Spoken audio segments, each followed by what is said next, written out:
1941, June 20. Soviets discover and open the great conqueror Amir Timur's tomb. Carved on his tomb, archaeologists find the inscription that read, "When I rise from the dead, the world shall tremble." The local people were shaken. They tried to warn the Russian excavation team from further opening the tomb and entering inside. They were sure something bad was coming. 2 days after this, on 22nd June 1941, the Nazis invaded Russia and Operation Barbarossa began. Joseph Stalin, the leader of the Soviet, felt nervous and superstitious and commanded that Timur's remains be reburied following all Islamic rituals. A month after this incident, Soviets defeated the Nazis at the Battle of Stalingrad.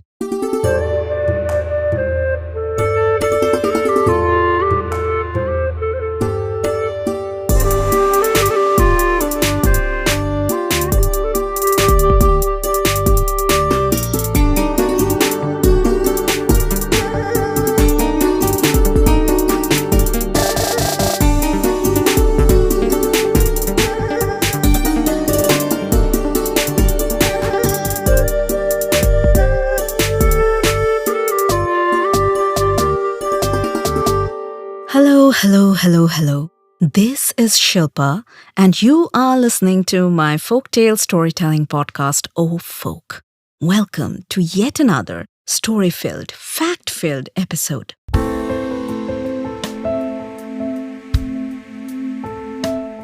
Hope everyone out there is doing well. Spring is here, and all the beautiful colors of nature are popping out.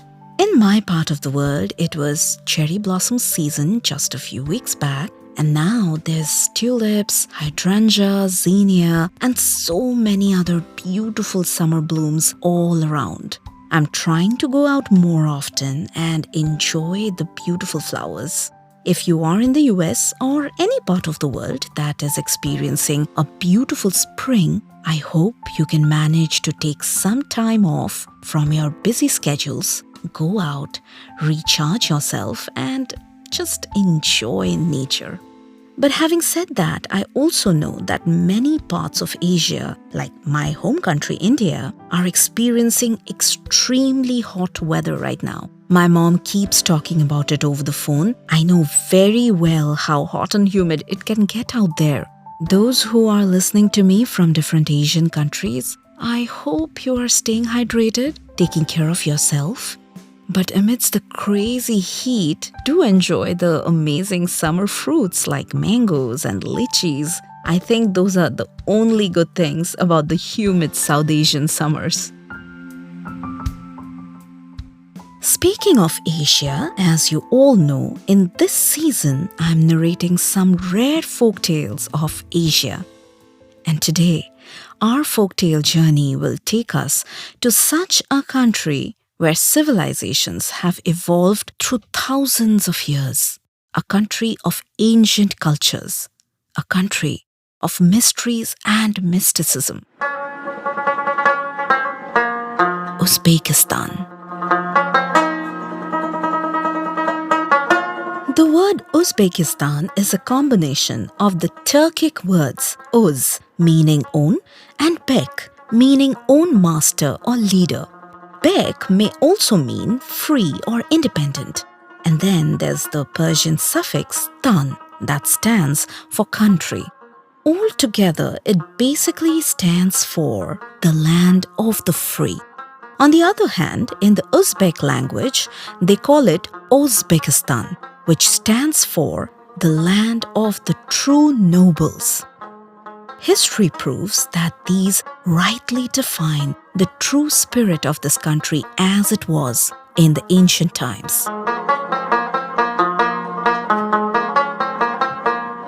According to many archaeologists, Uzbekistan is one of the most ancient places of human habitation. The earliest traces of mankind's existence in this country date back to the Old Stone or Paleolithic era that roughly dates back to 2.5 million to 11,700 years back.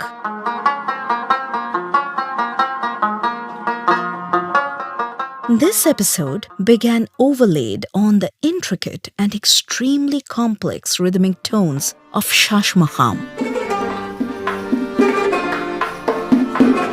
This is a distinctive musical genre of Central Asia, particularly finding its roots and popularity in Uzbekistan and Tajikistan.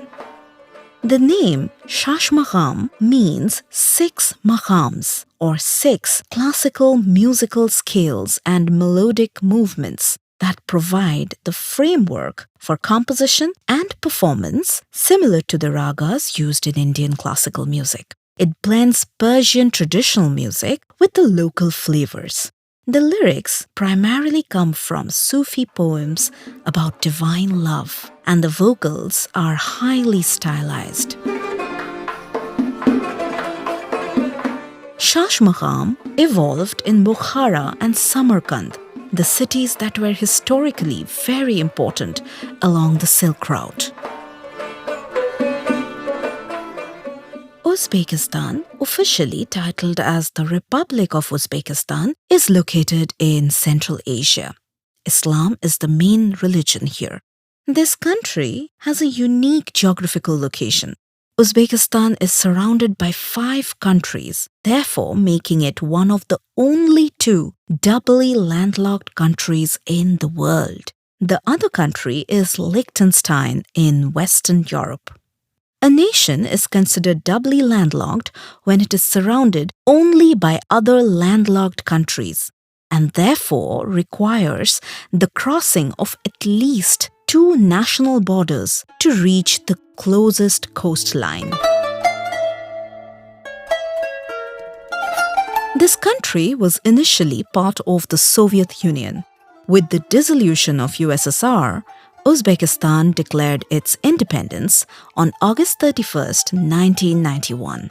That's why, although Uzbek is the official language here, Russian is quite commonly spoken and understood.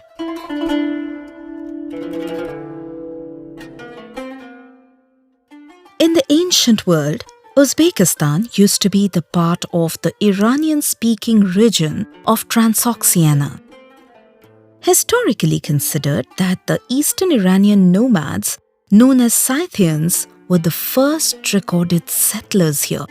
They founded the kingdoms of Khorazm, Bactria and Sogdia between the 8th and 6th century BC, as well as kingdoms of Fergana and Margiana between the 3rd and 6th century AD. There's a long list of invaders who have laid claim to this territory over a period of time, like Persian Empire of Darius the Great and Greek Empire of Alexander the Great. The Arabs invaded in the middle of the 7th century, turning the majority of the population towards Islam. During this period, cities such as Samarkand, Khiva and Bukhara began to grow rich from the trade through the Silk Route and became the center for the rise of the Islamic Golden Age. The Silk Route was a historic trade route that dated from the 2nd century BC until the 14th century AD. It stretched from Asia to the Mediterranean, traversing China, India, Persia, Arabia, Greece, and Italy.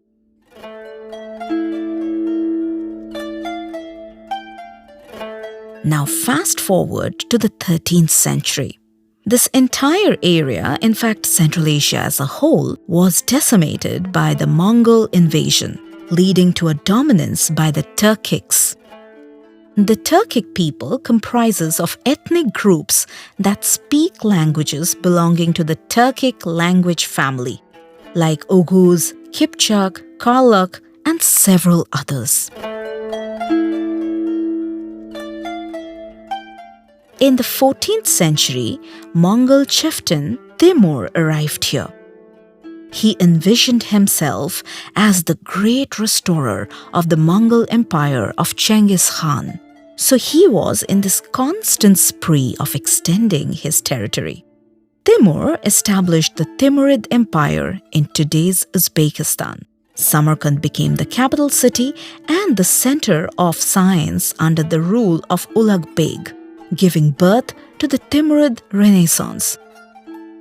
And today, Samarkand is one of the oldest continuously inhabited cities of Central Asia. Gradually, over time, all of Central Asia was incorporated into the Russian Empire. The Imperial Russian government renamed the annexed area as Russian Turkestan, with Tashkent becoming the political and primary hub.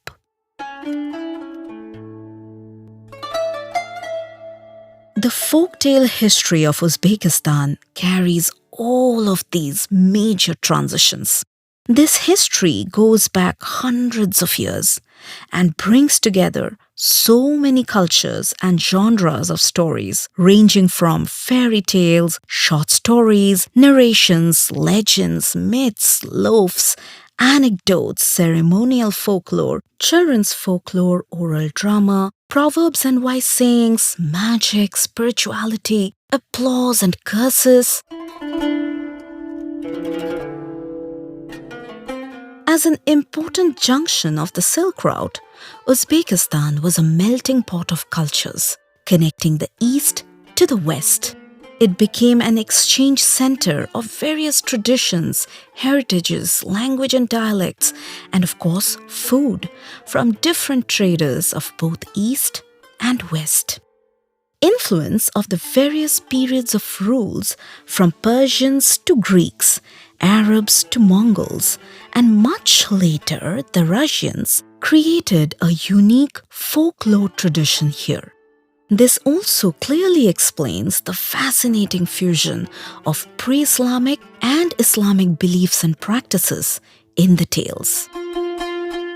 During the Soviet era, substantial efforts were taken to collect and catalogue the broader folktale history of Uzbekistan. This helped in saving many tales actually. However, the interpretations of many of these stories often emphasizes themes compatible with Soviet ideology. The diversity and range of Uzbeki folktales will blow your mind. You will find a magical and mystical world of myths and legends intertwined with historical events, merging the lines between imagination and reality. On the other hand, there is no dearth of courageous characters in Uzbekistan's history. Tales of their charisma and heroic deeds have passed down orally through generations and have taken the shape of legends. Besides the valiant tales of Amir Timur, heroes like Shirak, Tomris, and Jalaluddin Mangurbedi have found place in people's hearts and history through the folktales. Ancient cities of Uzbekistan have added to this. Cities like Samarkand, Bukhara, and Khiva are wrapped with mystery and superstitions. Due to their extensive historical background, these towns have served as the setting for several mythical stories. Samarkand, one of the most vital cities on the Silk Route with more than 2,000 years of history, and the secret tomb of Timur, never fails to enthrall people. And who knows how many hundreds and thousands of secrets are buried in the ancient fortresses of Khiva. Narrow bylands of the Bukhara, on the other hand, echoes gazillion tales from the past.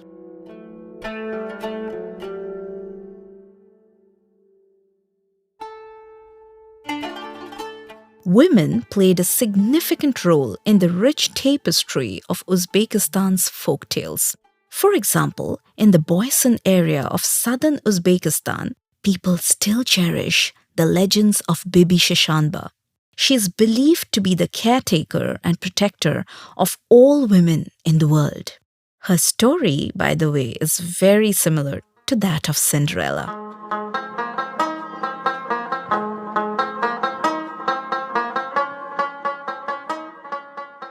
On the other hand, women musicians used to play a significant role in preserving folklores through their music. They have been performers, composers, and custodians of traditional Uzbeki music like shashmaqam. There are many limitations and restrictions that Uzbeki women have to face in day-to-day life. Significant gender-based atrocities, child marriages, restraining women from receiving education, limiting their role only to household work are some of the most pressing issues. But surprisingly, their folk tales celebrate women as bearers of cultural heritage, creators, and protectors. This month, we celebrate Mother's Day on May 12. Although I strongly believe that motherhood is not gender-specific, but since it is primarily identified with women, I thought of choosing a women-centric folktale from Uzbekistan. And more importantly, people tend to avoid telling stories about women. And that too from a land which is notorious with women's rights. So this gives me all the more reason to pick such a tale and celebrate the fearless women of Uzbekistan. Today's story is about the legends of Kirkiz, which means 40 girls in Uzbek. This story is pretty popular in Uzbekistan, but not very many people know about this, and that's exactly why it has made its place in this episode of O Folk.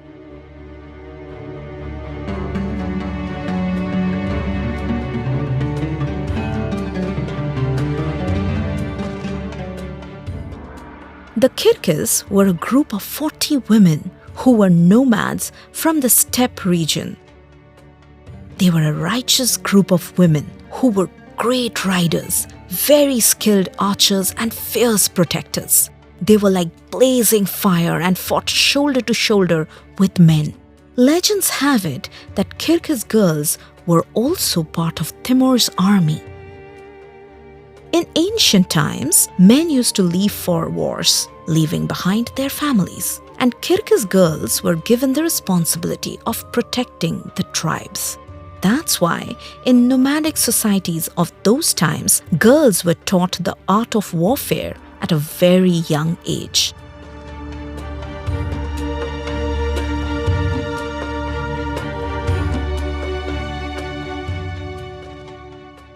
The Kirkiz girls, along with their tribe, lived in a fortress. Stories have it that once invaders from faraway land attacked the fortress. They began looting and enslaving their tribe.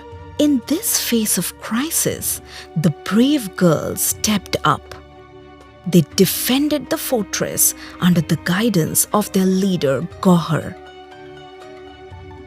Now, there's some disparity about this name Gohar. Some say it might have been Gulem. Gohar or Gulem? Now we know that she was their leader. Gohar and her gang of girls took an indomitable oath of sisterhood to stand by each other and defend their land and their tribe till their last breath. Each woman tied a red ribbon around their wrist, symbolizing their unity. They put on their armor made of wolf and wild horse skins, sharpened their swords, strung their bows, and got ready for what was going to be a fierce fight. And indeed a long one.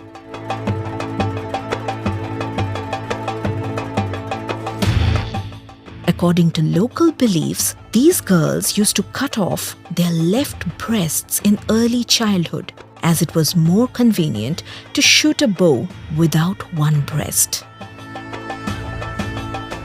The battle went on for many days and months. The girls fought with utmost valor.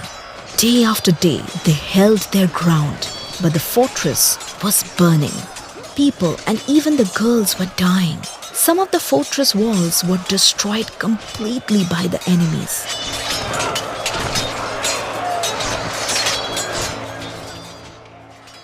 With the prolonged battle, resources were also plummeting. The girls, who were still alive, started to lose hope. But their leader Gauhar collected all the used arrows from the ground and continued the fight. After a point, even Gauhar fell down. But warriors fight till the last drop of their breath.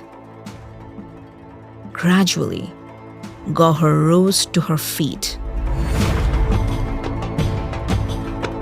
letting her opulent hair fall upon her armor and a bloodied helmet tumble off her head.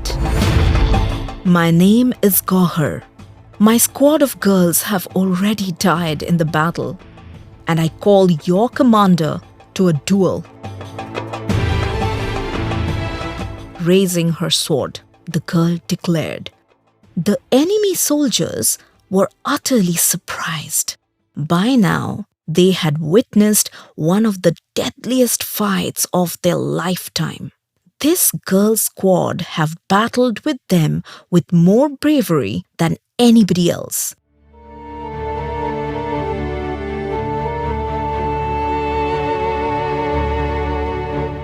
The enemy commander came forward, got down his horse, and approached Gauhar with grace. I would like to have warriors like you in my army, the commander muttered, giving her a sharp look. He well understood that he would meet his death and also lose the battle if he doesn't leave the ground soon. The commander bent forward and kissed Gauhar's hand and said, I saw the pearl of Samarkand today, and that's enough for me. Then turning to his soldiers, asked everyone to back off. Brave Gauhar followed the last enemy soldier with her eyes, and a smile of joy lit up her face when they disappeared over the horizon, leaving her motherland. Gauhar bowed her head with relief and fell flat on her back. She was wounded head to toe. Gauhar closed her eyes. She thought of her family, how her mother baked the best breads and her father told fairy tales, how she and her sister used to run to the market for sweets, and how her lover expressed his love for her. In a matter of seconds, everything came flashing before her eyes. She took a few moments and soaked everything in before opening her eyes again. While all of these was lost by now, at least she was able to save her motherland.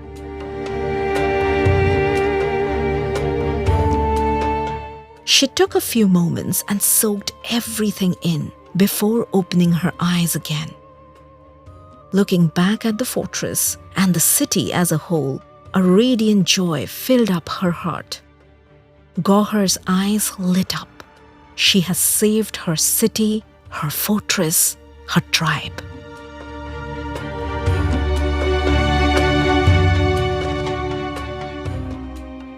The Kyrgyz girls are a symbol of resilience, bravery, and sacrifice. Their story spread across the steppes, inspiring other women to defy conventions and fight for themselves, for their own people.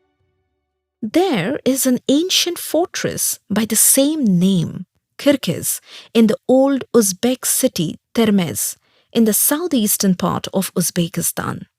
Many believe that this was actually the fortress where these 40 girls used to live, and the one that they saved from the enemies. But there are other theories as well about this fortress, and also about the reality of the story of these 40 girls.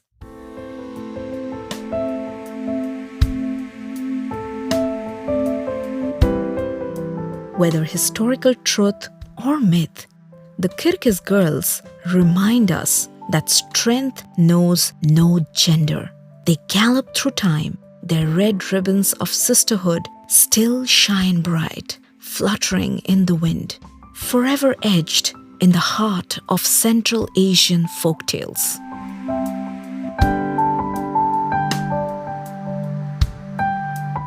Stories about sheroes are rare, and that too coming from countries like Uzbekistan. When I read this story, I knew instantly that this is going to be my pick for this episode. With evolution and over centuries, the social structure of almost all countries have changed. The true persona of these countries and how they actually were has been lost in time. Aside from preserving the lesser-known folktales, my goal with this podcast is always to show everyone what these countries were really like, in the hope that it may change the way we view other nations, and perhaps even make us a little less judgmental. Perhaps we grow a little more welcoming and open. On that note, it's time to wrap up this episode. What are your thoughts about Ofolk? Let me know through the social media handles. Ofolk is on Facebook, Instagram, and Twitter by the same name. Keep loving, keep listening to Ofolk on any of your preferred pod platforms. Ofolk is on Apple Podcasts, Google Podcasts, Spotify, and almost all the popular podcast platforms. And please, please, please share this podcast with everyone around you. Friends, family, colleagues, neighbors, everyone. Take care of yourself and join me in the next episode of yet another story-filled, fact-filled folktale storytelling trip. Until next time, wish you all good health and good vibes. Bye.